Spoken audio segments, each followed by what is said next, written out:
इस शाही हिंदी क्लासेज में आप सभी छात्राओं को पुनः स्वागत है। प्यारे बच्चों, पिछले भाग में आप सभी को वर्णों के संदर्भ में वर्ण के प्रकार, वर्ण की परिभाषा, इसके अंग उपांगों का वर्णन किया गया है। आज मैं इस प्रकरण के अंतर्गत वर्णों के उच्चारण स्थान और उन उच्चारण स्थानों से उच्चारित होने वाले वर्णों के संदर्भ में बताने जा रहा हूँ। वर्णों के उच्चारण स्थान 9 बताए गए हैं। वर्णों के उच्चारण स्थान कौन कौन से 9 हैं, जरा आप बारीकी से आप इसे जान लें कि यह कौन 9 से उच्चारण स्थान है जिन उच्चारण स्थानों से हमारे भिन्न भिन्न प्रकार के वर्ण उच्चारित होते हैं। आइए अब हम इन 9 उच्चारण स्थानों के संदर्भ में आपको अवगत कराता हूँ।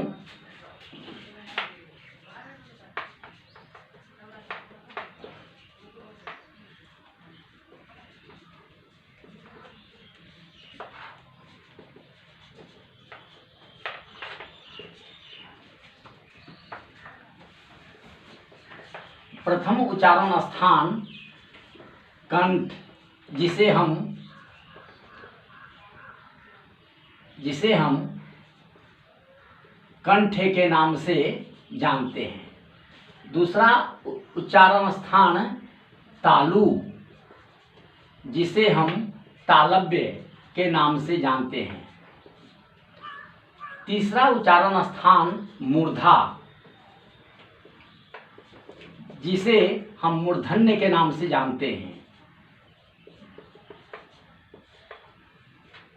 चौथा उच्चारण स्थान दंत, जिसे हम दंत्य के नाम से जानते हैं। पांचवा उच्चारण स्थान ओठ, जिसे हम ओष्ठ के नाम से जानते हैं। छठा उच्चारण स्थान नासिका, जिसे अनुनासिका के नाम से जानते हैं।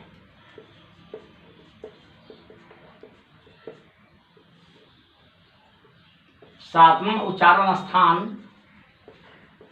कंठ तालव्य,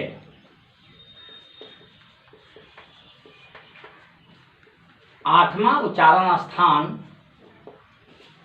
कंठस्थ और नौवां उच्चारण स्थान दंतौष्ठ है। अब प्यारे बच्चों, अब हमें यह देखना है कि किस उच्चारण स्थान से कौन कौन से वर्ण उच्चारित होते हैं। प्रथम उच्चारण स्थान जिसे कंठ बताया गया है, यह कंठ से कौन कौन से वर्ण उच्चारित होते हैं और कैसे उच्चारित होते हैं, यह किस सहयोग से उच्चारित होते हैं, जरा इसके संदर्भ में भी हम थोड़ा दृष्टिपात कर लें, जान लें। जब हमारे कंठ से निकलने वाली ध्वनि जिह्वा को स्पर्श करती हुई निकलती है, वैसे वर्ण अ, आ, क वर्ग, ह और विसर्ग है। ह और विसर्ग है।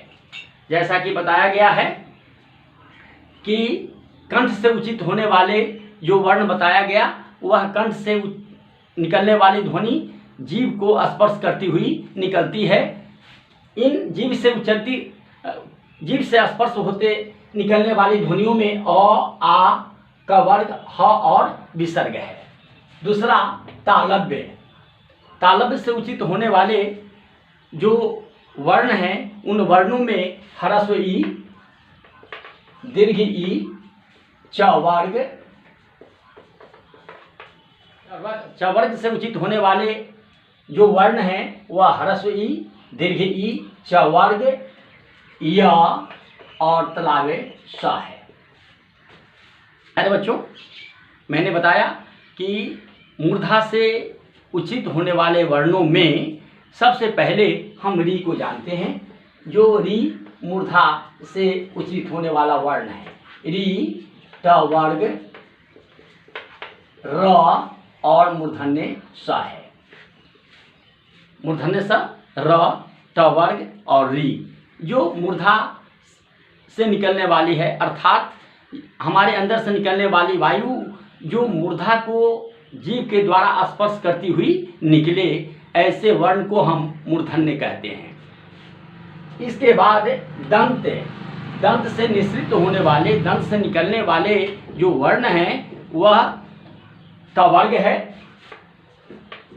ट वर्ग है, ल तथा दंत स है। जो दंत को स्पर्श करते हुई, यानी कि जीवा दंत को स्पर्श करती हुई इस वर्ण का उच्चारण करती है। इस वर्ण के उच्चारण करने में दंत और जीवा का पूर्ण सहयोग होता है। तदुपरांत ओष्ठ, ओष्ठ के अंतर्गत प वर्ग के अतिरिक्त, प वर्ग के अतिरिक्त ह्रस्व उ और दीर्घ उ आता है, ह्रस्व उ और दीर्घ उ आता है।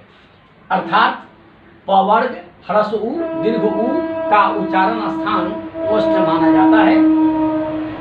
इसके बाद अनुनासिका या नासिका, नासिका के संदर्भ में आपको यह ध्यान रखना है कि नासिका का उच्चारण स्थान प्रत्येक वर्ग के अंतिम वर्ण कहलाता है।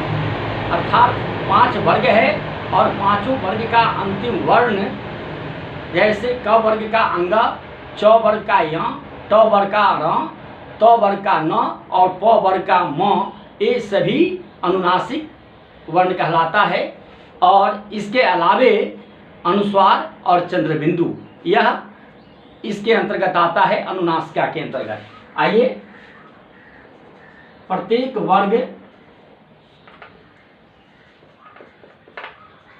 वर्ग का अंतिम वर्ण, अर्थात अंग, या, अरा, न और म, इसके उपरांत अनुस्वार और चंद्रबिंदु है। यह सभी के सभी अनुनासिक है और इसी अनुनासिक को अनुनासिका बा भी कहते हैं। अर्थात इसके उच्चारण में नासिका से हमें सहयोग लेना पड़ता है। इसका उच्चारण हमारे अंदर से निकलने वाली ध्वनि नाक का स्पर्श करते हुए वह निःसृत होता है। इसके बाद कंठ तालव्य, कंठ तालव्य के अंतर्गत 2 वर्ण आते हैं, ए और ए, ए और ए। कंठस्थ के अंतर्गत ओ और औ आता है और दंतौष्ठ के अंतर्गत एक वर्ण व आता है। इस प्रकार वर्णों के पूरे उच्चारण स्थानों और इन उच्चारण स्थानों से उचित होने वाले सभी वर्णों के संदर्भ में आपको बता दिया गया।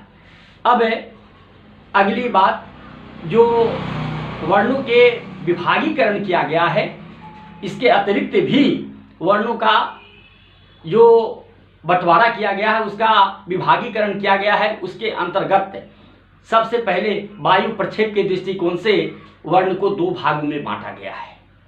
वायु प्रक्षेप के दृष्टिकोण से इस 2 भागों का नाम अल्प प्राण और महाप्राण है। जरा इन दोनों की परिभाषा के संदर्भ में हम जान लें। अल्प प्राण किसे कहते हैं?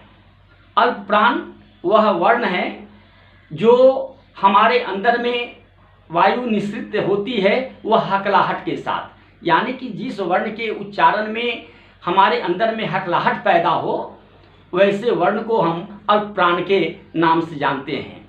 लेकिन यह हकलाहट कम होती है, ये हकलाहट कम होती है और इन कम हकलाहट के साथ निःसृत होने वाले वर्णों में जो आता है वर्ण, उस वर्णों के संदर्भ में जरा आप जान लें।